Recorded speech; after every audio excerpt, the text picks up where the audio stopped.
Seigneur, de nous maintenir en vie. Tu as permis que tes serviteurs puissent s'exprimer. Notre Père, notre Dieu, nous voulons que pendant ces quelques minutes d'écoute de ta parole, tu nous parles, Seigneur. Dans le nom puissant de Jésus, fais silence à tout ce qui peut nous perturber. Fais silence à tout ce qui peut nous indisposer. Nous te recommandons nos vies, nos cœurs, par le Saint-Esprit. Seigneur, agis ce matin et fais-nous du bien, car quand tu nous convoques, tu nous fais toujours du bien. Merci ce matin dans le nom de Jésus. Amen. Voilà, le thème de la journée des hommes est le suivant: un homme de qualité pour un service de qualité. Dans le discours du président, en tout cas, tout est propre. C'est la prédication qu'il a faite. Donc, l'essentiel a été compris concernant l'homme de qualité et le service de qualité en tant que vase d'honneur. Alléluia. Donc, ce matin, c'est pour tirer une petite conclusion et nous allons nous séparer. À cet effet, nous allons prendre nos Bibles dans l'épître de Paul à Timothée, la deuxième épître de Timothée, chapitre 2, verset 15. 2 Timothée, chapitre 2, verset 15. Et si vous y êtes, je fais la lecture de la parole de Dieu. 2 Timothée 2, le verset 15. Et Paul dit à Timothée: efforce-toi de te présenter devant Dieu comme un homme éprouvé, un ouvrier qui n'a point à rougir, qui dispense droitement la parole de la vérité. Alléluia. Oui, bien-aimés, nous vivons aujourd'hui dans un temps où certainement beaucoup veulent servir Dieu. On a le désir de servir Dieu, mais cherche à être transformé. Et aujourd'hui encore, dans l'Église, comme dans le service chrétien, il existe un décalage entre l'importance du service de Dieu et la qualité des hommes qu'il exerce. Pour Dieu, la qualité du service dépend de la qualité de l'homme. Raison pour laquelle l'apôtre Paul invite le jeune Timothée à s'efforcer de se présenter devant Dieu comme un homme éprouvé. Dieu ne regarde pas d'abord à nos actions, au service que nous rendons, mais Dieu regarde à notre cœur. Et c'est ce que Samuel chapitre 16, verset 7b nous dit, que l'Éternel ne considère pas ce que l'homme considère. L'homme regarde à ce qui frappe les yeux, mais Dieu regarde au cœur. Alléluia. À cet effet, il y a une question qui se soulève. Et la question, bien-aimé, qui se pose à chacun de nous est donc: comment devient-on? Ou bien comment fait-on pour devenir un homme de qualité qui est capable d'offrir un service digne, un service efficace et approuvé par Dieu? C'est la seule préoccupation à laquelle nous allons tenter de répondre. Et après quoi, prier le Seigneur et nous séparer. Alléluia. Mais avant, les deux expressions homme de qualité et un service de qualité. Le président a bien touché. Je ne vais pas revenir sur ça. Mais dans la Bible, je vais vous présenter deux exemples qui vont nous permettre de définir l'homme de qualité et le service de qualité. Je prends l'exemple du premier roi d'Israël, le roi Saül, et du deuxième roi d'Israël, le roi David.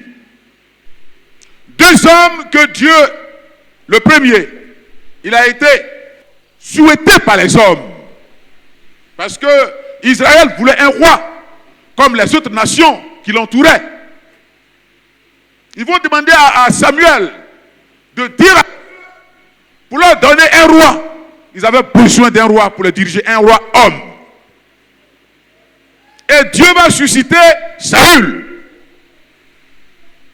Mais quand nous regardons, bien-aimés, le parcours de Saül, je dirais en quelques années, cet homme a préféré l'approbation des hommes que celle de Dieu. Pour dire que Saül va désobéir à Dieu dans tout ce qu'il va entreprendre. Le résultat, tellement son service n'était pas de qualité. Comme lui n'était pas un homme de qualité, Dieu va le rejeter. Dieu l'a rejeté. Et voici un autre que Dieu même va susciter. Un homme que lui va appeler l'homme selon son cœur. Il va susciter David. Et nous savons bien, quand nous lisons l'histoire de David, David n'a pas une qualité, c'est qu'il n'est pas un exemple en matière de qualité morale. Parce qu'il a commis beaucoup de gaffes. Mais ce qui a fait la force de David, c'est qu'il a réjoui le cœur de Dieu à chaque fois que Dieu le reprenait. À chaque fois qu'il posait une action qui ne glorifiait pas le Seigneur, David prenait sur lui le temps de demander pardon à Dieu. C'est de telles personnes que Dieu appelle des hommes de qualité. Pour dire quoi? Quand on dit homme de qualité, ça veut dire qu'on n'est pas sans péché. Non, loin de là. L'homme de qualité, c'est celui qui sait se repentir. C'est celui qui sait saisir les occasions où il faut demander pardon à Dieu, et il le fait. Ça n'a pas été le cas de Saül. Saül a justifié son acte. Il a dit, comme Samuel ne venait pas, et les Philistins étaient proches, c'est pourquoi lui, il a fait le sacrifice. Parole. David a commis l'adultère avec Bathsheba. Et quand Dieu lui a révélé son péché, la Bible dit que David a pris soin de demander pardon à Dieu. Alléluia. C'est ça, l'homme de qualité. Et ici, si nous voulons résumer tout ce que j'ai dit, je dirais simplement qu'un homme de qualité est une personne qui laisse de bonnes traces. David a laissé de bonnes traces en Israël. Et aujourd'hui, la royauté en Israël, la royauté que David a, je dirais, a exercée jusqu'à aujourd'hui, la descendance de cet homme-là continue. Or, en matière de royauté, Saül, quand Dieu l'a rejeté, toute la maison de cet homme a été détruite. Un homme de qualité, c'est celui qui laisse des traces où il passe. Nous sommes, quand on dit homme, j'écris homme avec grand H. Pour dire qu'il y a des femmes à l'intérieur, des hommes à l'intérieur. Mais si ce matin je parle de petites tâches comme nous venons de le voir, nous les garçons, il faudrait que chaque homme de cette assemblée laisse de bonnes traces ici. Parce que nous sommes appelés un jour à quitter l'assemblée. Ou bien, comme la Sainte-Seine nous a dit, on a un grand rendez-vous divin. Donc, quand nous ne serons plus ici présents dans cette assemblée, dans cette ville de Bassam, ou bien dans cette nation, ou bien dans ce monde, il nous faut, bien-aimés, laisser des traces, pas de mauvaises traces. Parce que l'homme que Dieu a créé peut laisser soit de mauvaises traces, soit de bonnes traces. L'homme de qualité, c'est celui qui laisse de bonnes traces. Alléluia. Partout où il passe. David a laissé de bonnes traces. Daniel a laissé de bonnes traces. Joseph a laissé de bonnes traces. Jésus, c'est le modèle parfait. Alléluia. Non seulement il laisse de bonnes traces, mais c'est quelqu'un bien aimé qui laisse l'église locale écrit son histoire dans ses annales. On est à Moqueville et on a des annales ici. Même si ce n'est pas écrit, c'est gravé dans l'esprit de chacun. Et gare à toi, si tu as posé un mauvais acte, si tu as fait une mauvaise action ici, ça va rester gravé dans l'esprit de tout le monde. Même si tu n'es plus là, ce témoignage va te suivre partout où tu seras. Donc faisons attention. Permettons à l'Église d'écrire dans ses annales une bonne histoire qui nous concerne. Oui, une très bonne histoire. Que le Seigneur te bénisse. Et que ce matin, tu permettes à Dieu ou bien à l'Église de t'inscrire dans ses annales. C'est un modèle pour la jeune génération. Ce que vous avez fait, en tout cas, les récitals, les poèmes, c'est pas facile. Et quand on est adulte, pour retenir là, c'est encore plus difficile. Pour les enfants, c'est un peu facile. Mais pour les grandes personnes, attention. Parce qu'on était c'était un 24, quelque part dans une église, où un moniteur est venu, et puis il s'était gâté dans la salle. Il était bloqué. C'est pas facile. Donc, vous êtes un modèle pour la jeune génération. Comme le sketch le dit, l'homme de qualité est un modèle pour la jeunesse.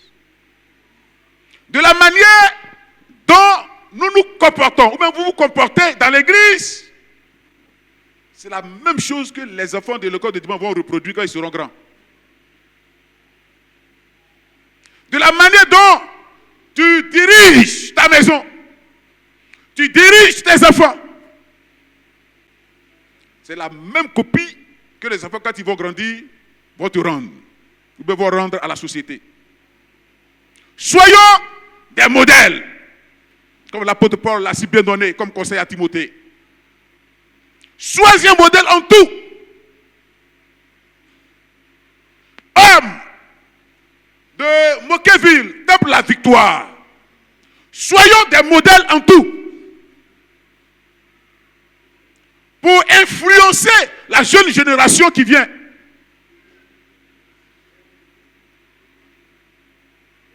Alléluia. Que le Seigneur nous bénisse bien.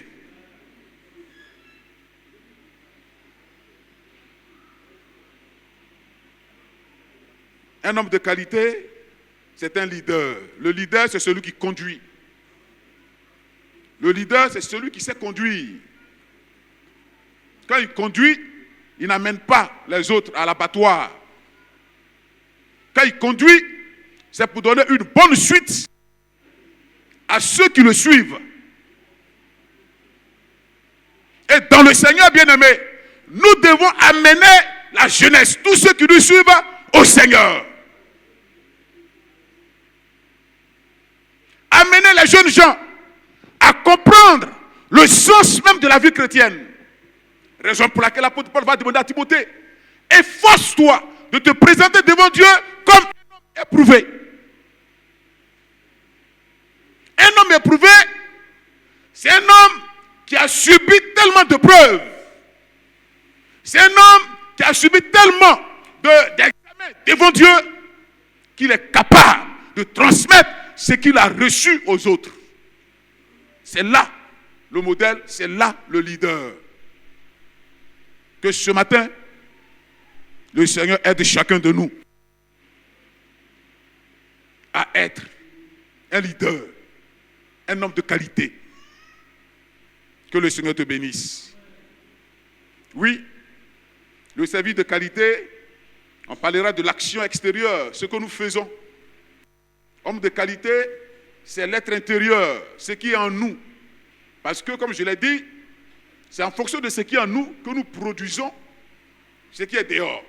Si ce qui est en toi n'est pas bon, ce qui va sortir, ça sera mauvais. C'est clair. C'est pourquoi Dieu regarde d'abord à l'intérieur, avant d'apprécier l'extérieur. Alléluia. Donc le service de qualité, c'est ce que nous produisons. Le fruit de notre intérieur. Quand un manguier donne de bons fruits, on dira qu'on cherche la personne qui a planté ce manguier. Parce qu'il donne de bons fruits. Et tout le monde vient. Quand les fruits sont mauvais, on ne peut pas s'en approcher.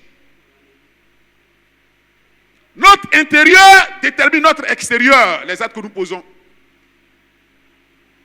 C'est pourquoi Dieu a dit que nous les hommes, nous regardons ce qui est extérieur, ce qui frappe aux yeux. Mais Dieu regarde au cœur. Alléluia. Dieu savait que Saül allait produire des actes qui ressemblent à son cœur. C'est pourquoi il demandait à Israël d'attendre. Mais le peuple était tellement pressé d'avoir un roi. Ce matin, que Dieu nous aide à produire dans l'intérieur ce qui glorifie le nom du Seigneur. Alléluia. Quand notre intérieur est propre, comme on le dit, quand, ça c'est un langage africain, on dit, quand le ventre d'une femme est bon, elle fait de beaux enfants. Quand l'enfant est joli, oh, elle a un bon ventre. Mais quand l'enfant est vilain, on dit, son ventre est trop vilain. Donc, cherchons, bien aimés, à avoir un intérieur qui est propre, qui est apprécié par Dieu. Ne cherchons pas, bien aimés, l'approbation des hommes. Parce que l'approbation des hommes, là, peut nous égarer. Quand Dieu nous approuve, nous sommes heureux. Quand Dieu nous approuve, nous sommes bénis. C'est pourquoi nous devons chercher à avoir une vie intérieure qui glorifie le Seigneur. Non, le service de qualité, c'est un service que Dieu approuve, c'est tout. C'est un service qui honore le Seigneur. C'est un service efficace. Alléluia. Que Dieu te bénisse. Colossiens chapitre 3, 23, 1 Corinthiens 4, 2. C'est un service fait de bon cœur. Pas pour que les gens m'apprécient, mais je le fais à cause de Dieu. À Dieu soit toute la gloire. Oui. Donc, comment devient-on un homme de qualité? Et nous allons terminer. À 11h30, 35, on va quitter ici. Comment devient-on un homme de qualité? Bien-aimé, devenir un homme de qualité ne se fait pas du jour au lendemain. C'est une école. Et c'est à l'école du Seigneur.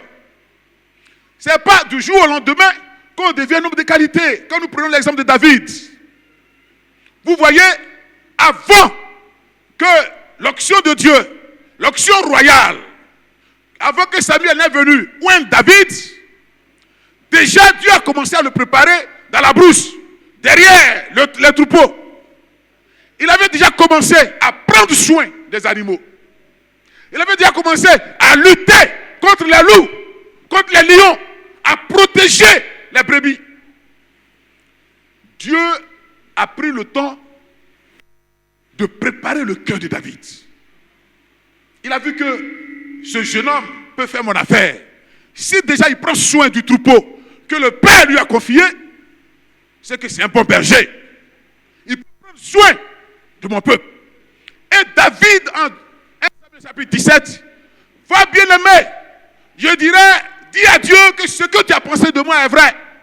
Il va prendre, bien aimé, la responsabilité sur lui de combattre Goliath. Pourquoi? Parce que Goliath a insulté l'armée du Seigneur. Ce jeune homme était déjà préparé. Un homme de qualité, ce n'est pas du jour au lendemain. Ça se passe dans la discrétion. Donc, c'est un processus de formation spirituelle.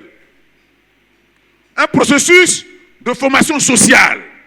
Un processus de formation morale qui aboutit à une transformation intérieure. Dans le poème, c'est le frère Brevet, il dit, ne t'approche pas de la maison de l'étranger. Parce que si tu t'approches de cette maison, tu es en train de préparer ta mort. L'étranger va t'égarer. C'est un processus par lequel Dieu nous fait passer pour aboutir à un résultat. Nous allons voir deux moyens. Le premier moyen, comment devenir un homme de qualité, c'est laisser Christ vivre en nous. Laissez Christ vivre en nous.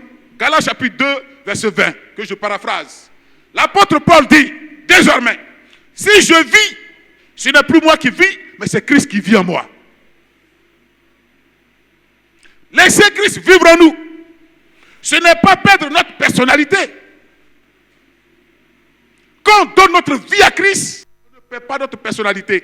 Parce que la personnalité, c'est ce qui rend chaque individu unique. Donc chacun a sa personnalité. Quand on laisse Christ vivre en nous, on ne perd pas cette personnalité. Alléluia. Non seulement on ne perd pas la personnalité, mais également, on ne devient pas une sorte de robot religieux. Vous dites que, moi je suis chrétien, donc il y a des limites. Comme un robot. On dit, si tu rentres ici sans réfléchir, ça ne veut pas dire qu'on n'a plus de volonté. Laissez vivre Christ en nous. Bien aimé, ce n'est pas également disparaître en tant qu'individu. Parce que Dieu ne supprime pas notre identité. Dieu transforme notre identité. Dieu oriente notre identité. Alors, laissez Christ vivre en nous. Qu'est-ce que c'est? Laissez Christ vivre en nous, c'est lui donner la direction de notre vie. Que désormais, Jésus puisse orienter notre vie. Il puisse guider notre vie selon lui sa volonté. Selon ce que lui veut faire de notre vie. Ce qu'il veut faire de notre personnalité. On laisse Dieu orienter, guider, diriger tout ce qui est notre être. Alléluia.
Un homme de qualité. Pourquoi? Parce qu'on ne veut pas laisser Christ conduire notre vie. On ne veut pas que Christ vive en nous. Mais lui, on dit, nous on va vivre en lui. Mais lui, il ne doit pas vivre en nous. Ça veut dire, nous on veut lui dicter les lois de notre vie. Comment on veut marcher? Comment on veut gérer notre vie? Or, si tu veux qu'on t'appelle homme de qualité, femme de qualité, jeune de qualité, laisse Christ vivre en toi. Laisse le caractère de Christ se développer en toi. La patience, la douceur, l'amour, la bénité. Le fruit de l'esprit doit vivre en toi. C'est ce qui fait de l'homme un homme de qualité. Ça prend du temps. Ça prend du temps. Ce n'est pas du jour au lendemain. C'est un processus. Mais quand nous laissons Dieu nous transformer, quand nous laissons Dieu travailler en nous, ce processus-là, nous irons jusqu'au bout. Que Dieu te bénisse bien. Dès que ce matin, sa grâce soit sur ta vie. Si tu n'arrivais pas à pardonner, il faut apprendre à pardonner. Si tu n'arrivais pas à aimer, il faut apprendre à aimer. Oui. Si tu n'arrivais pas à partager, Il faut apprendre à partager. Il faut chercher à cultiver le fruit de l'esprit. Il faut chercher à laisser Dieu transformer ton caractère. C'est ce qui va faire de toi. L'homme de qualité, c'est l'intérieur, ce n'est pas le physique. Parce que, à ce que je sache, l'apôtre Paul n'a pas changé. Avant qu'il ne connaisse le Seigneur, c'était un véritable pharisien. Mais il était toujours la même personne, la même personnalité, la même identité. Mais quand il a connu le Seigneur, quand il a laissé l'Esprit de Dieu le transformer, quand il a laissé le caractère de Christ prendre forme en lui, l'apôtre Paul est devenu comme un agneau. C'est ce que Dieu nous demande. L'homme de qualité, ça prend du temps. Mais si nous sommes prêts, Dieu peut le faire au travers de nous. Et son nom sera glorifié. Oui, non, laissez Dieu, laissez qu'il vive en nous, c'est ça. C'est aussi adopter le caractère, comme on l'a dit. C'est renoncer à notre ancienne nature. On est à l'église, mais souvent on transporte le vieil homme. Notre ancienne nature nous suit toujours. On est à l'église et on est coléreux. On est à l'église et on est alcoolique. On est à l'église et on est palabreux. On est à l'église et on est voleur. On est à l'église et on est adultère. La vieille nature nous empêche, ou bien empêchera le Saint-Esprit de faire de nous un homme de qualité, une femme de qualité, un jeune de qualité. Renoncer, c'est abandonner. Ne plus pratiquer ce qu'on faisait avant. Ça met du temps. Ça ne viendra pas du tic au tac. Quand nous laissons l'Esprit de Dieu travailler notre caractère, vous voyez que ce qu'on était avant, un temps, on va laisser. Et les hommes même seront surpris quand ils vont nous voir. Ce matin, que Dieu te bénisse bien. Oui, laissez de côté les comportements contraires à Dieu. C'est ce que l'apôtre Paul dit en Éphésiens 4, 22, qui parle de dépouiller le vieil homme de sa puissance. Il faut le dépouiller, le vieil homme. Parce qu'il est toujours là. Il est toujours là. Mais il faut le dépouiller. Il faut lui enlever sa puissance. Il faut lui enlever sa force. Si tu es alcoolique, il ne faut pas passer devant les bars. Parce que l'odeur de la boisson va t'attirer. Il faut faire un effort pour te séparer, pour t'éloigner de ce qui peut t'entraîner encore dans les anciennes choses. Tu connais ta vie, tu sais ce qui t'a dominé avant de venir au Seigneur. Il faut chercher à dominer. Et le nom du Seigneur sera glorifié. Alléluia. Et enfin, la dernière étape, le dernier moyen avant de partir. Comment devenir un homme de qualité ou une femme de qualité, un jeune de qualité? C'est passer par l'épreuve de la maturité. Passer par l'épreuve de la maturité. Ici, j'appelle ça le processus de Dieu.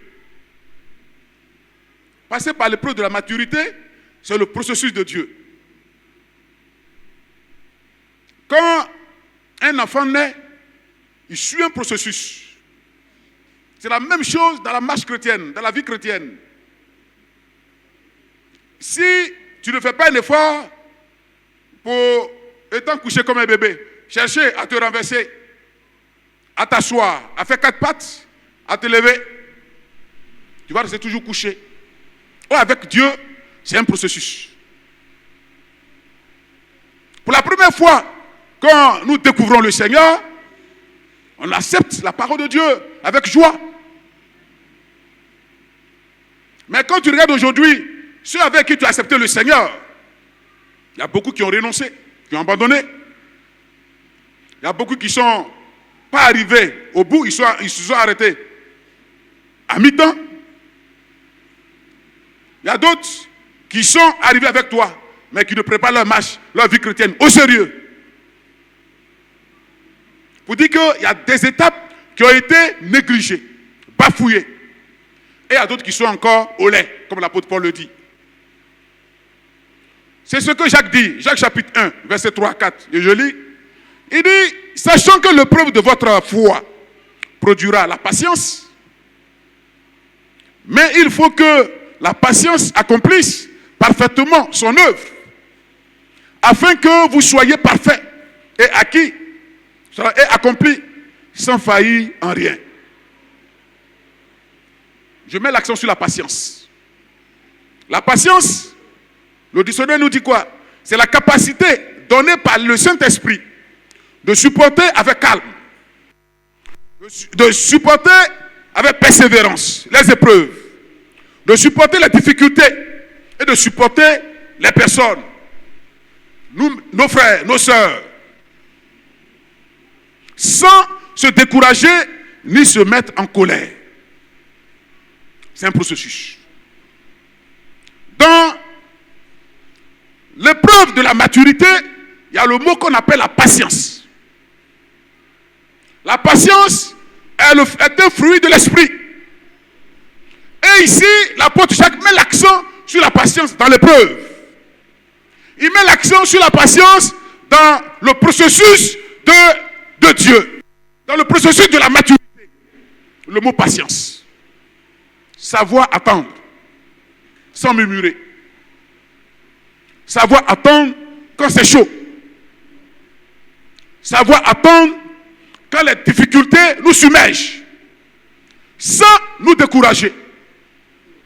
Si nous arrivons, bien-aimés, à cette étape de la vie chrétienne, comme Moïse, que la Bible appelle l'homme le plus patient de la terre, si nous arrivons à cette étape de la patience, si nous franchissons cette étape, cette épreuve, devant Dieu, nous devenons un homme de qualité. L'homme de qualité, ce n'est pas celui qui se décourage en bout de chemin. Ce n'est pas celui qui se décourage quand la première difficulté se présente. Comme je l'ai dit ici, concernant la foi, que la foi survient quand la première épreuve se présente. La patience va nous amener à supporter. La patience va nous amener à attendre avec persévérance. La patience va nous amener à fléchir genoux, même quand c'est bloqué, même si c'est impossible. La patience va nous amener à toujours lever les yeux vers le Seigneur. Quand nous arrivons, bien aimé, à cultiver ce caractère, nous devenons un homme sur qui Dieu peut compter. Alléluia. Ce matin, que Dieu nous aide. Parce que l'épreuve en Christ, parce qu'il y a des, je ne peux pas appeler ça épreuve, mais d'autres appellent ça épreuve, que nous-mêmes on peut occasionner en Jésus. Tu peux provoquer toi-même des épreuves et tu vas souffrir. Et tu vas dire que tu souffres trop en Jésus. Si tu es chrétien, quand tu vas chercher femme de quelqu'un et on commence à te boxer, la souffrance c'est toi-même qui l'as occasionné. Si tu allais voler et on te boxe, c'est toi-même qui l'as occasionné. Si tu as fait quelque chose qu'on t'a mis en prison, cette souffrance-là, ce n'est pas une preuve. Mais l'épreuve en Christ ne détruit pas l'homme, jamais de la vie. L'épreuve en Christ, bien-aimé, ne nous amène pas à l'abattoir. L'épreuve en Christ construit la foi de celui qui est en train de souffrir dans le Seigneur. L'épreuve en Christ bâtit l'homme, le forge. L'épreuve en Christ amène celui qui est en train de souffrir à un niveau de la patience. Alléluia. Elle produit la patience. Et cette patience va faire de nous des hommes parfaits, comme Jacques l'a dit. Ici, le mot parfait, en grec, parle de téléos, c'est-à-dire des hommes matures. Celui qui est mature, il ne réfléchit pas comme les autres. Celui qui est mature, il ne se précipite pas à prendre des décisions sur le champ. Celui qui est mature, c'est celui qui sait faire c'est-à-dire le discernement, la distinction entre les choses. Donc la maturité, ce n'est pas égal aux cheveux blancs qui sont sur nos têtes. La maturité n'est pas égale au nombre d'années que nous avons vécu à l'église. Tu peux être à l'église pendant 30 ans. Et un jeune peut venir avec 2 ans de vie chrétienne. Et devant Dieu, Dieu peut le considérer comme un homme parfait, mature, un homme de qualité. Alléluia. Ce matin, que Dieu nous aide à être des hommes matures, des hommes accomplis, des hommes bien-aimés, pleins, comme on le dit. Parce que Dieu permet l'épreuve pour nous améliorer. Hébreux chapitre 5, verset 14, pour terminer, il dit, mais la nourriture solide est pour les hommes faits, c'est-à-dire les hommes matures. La nourriture solide est pour les hommes matures, pour ceux dont le jugement est exercé par l'usage à discerner ce qui est bien de ce qui est mal. On arrive à faire la distinction entre le mal et le bien. Déjà, nous sommes sur la voie de la maturité, sur la voie d'hommes de qualité, sur la voie de femmes de qualité. Celui qui veut être homme de qualité, femme de qualité, doit chercher à discerner ce qui est bien et ce qui est mal. Ça veut dire ce qui est de Dieu et ce qui n'est pas de Dieu. Ce qui est du péché et ce qui est de Dieu. Et si nous confondons tout, revoyons notre vie chrétienne, notre marche avec le Seigneur. Que Dieu te bénisse. Et que toute sa grâce soit sur la vie de chacun. Et à ce niveau, pour qu'on soit parfait, la parole de Dieu qui est prêchée nous aide. C'est pourquoi nous devons méditer la parole de Dieu. Le psaume 1, les 3 premiers versets, nous donne l'exemple d'un arbre qui est planté au bord d'un ruisseau. Ce arbre-là, quelle que soit la saison, il produit toujours de bons fruits. Parce que la source d'eau est là. Et ici, c'est la parole de Dieu qui fera de nous des hommes faits, des hommes matures, des hommes de qualité. La parole de Dieu nous conduira à discerner. La parole de Dieu nous amènera à faire la différence. Si nous ne méditons pas la parole de Dieu, où allons-nous puiser nos ressources? Que le Seigneur nous aide. La parole de Dieu, les dons de l'esprit et le fruit de l'esprit. Car le tempérament rempli du Saint-Esprit n'a point de défaut. Quand le Saint-Esprit est là, notre tempérament est sans défaut. Si tu n'as pas encore expérimenté le Saint-Esprit en tant qu'homme, si tu veux avoir une qualité plus avec le Seigneur, cherche à te cultiver avec la parole de Dieu, les dons de l'esprit, le fruit de l'esprit, et tu verras que ta manière de discerner, ta manière d'appréhender, ta manière de faire va changer. Et Dieu sera glorifié. Que le Seigneur nous bénisse. Voilà.